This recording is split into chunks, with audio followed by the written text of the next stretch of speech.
Now, did the shot actually kill him? And if not, how did he die? No, the shot did not kill him. We all believed that Martin King was killed by that shot by Strasser. He was still alive when he was taken to the hospital. He was being worked on in the emergency room of the hospital. And I think the emergency staff were trying to do their best to keep him alive. And he was still breathing and alive. When the head of neurosurgery of the hospital, Dr. Breen Bland, came in to the emergency room with two other men in suits. And he said to the people in the emergency room, "Stop working on that nigger and let him die." And then he said, after a pause, "Now get out of here, all of you. Leave this room. Get out." And he emptied the room. And as he was emptying the room, a surgical nurse was the last one out.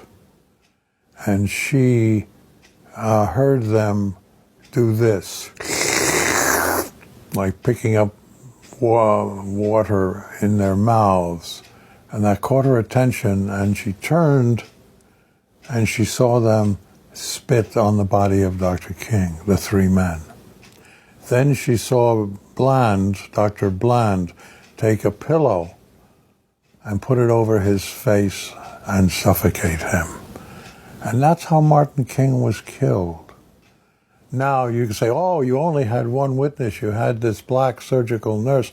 She went home the next morning, gathered her family around her in their home, and said to them, I don't know why they had to kill him.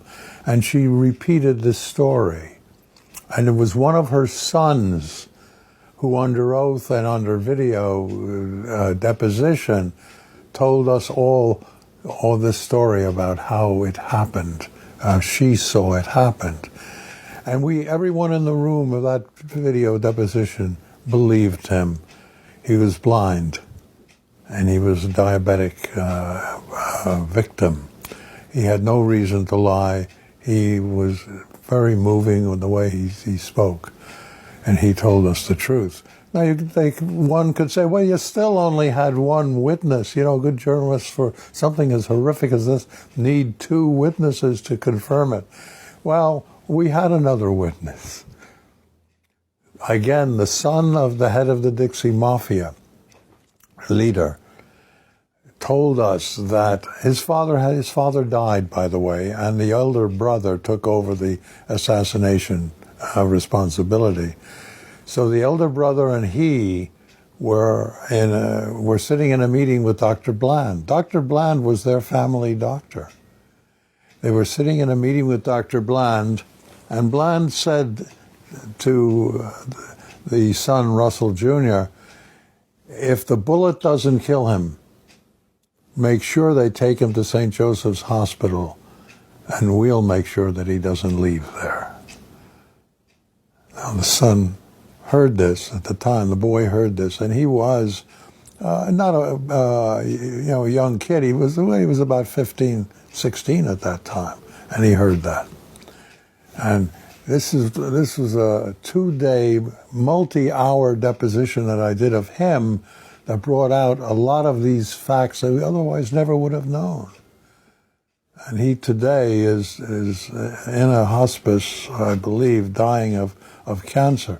But he wanted to get this truth out, off his chest and out of his mind, the involvement of his family in this case. So there's still a living witness alive today?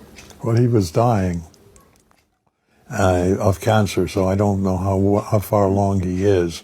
But he was the one who gave us that final confirmation that we needed.